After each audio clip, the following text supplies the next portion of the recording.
नमस्कार पब्लिक, मी तुमचा ब्लॉगर युवराज. सकाळी सकाळी ऑफिसला निघालो होतो तर सागर भाऊ भेट घेतली आणि थेट डायरेक्ट श्री संत गोदड महाराजांच्या मंदिरापाशी गेलो.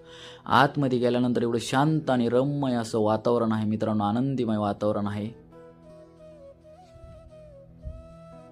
त्यानंतर आतमध्ये गेल्यानंतर श्री संत गोदड महाराजांचे शांत वातावरणामध्ये दर्शन घेतले आणि बॅक साईडला गेलो. बॅक साईडला गेल्यानंतर खूप छान असं त्यांचं पुरातन काळातल्या वस्तू आहेत, हस्तलिखित ग्रंथ, त्यानंतर पादुका, अंगारका.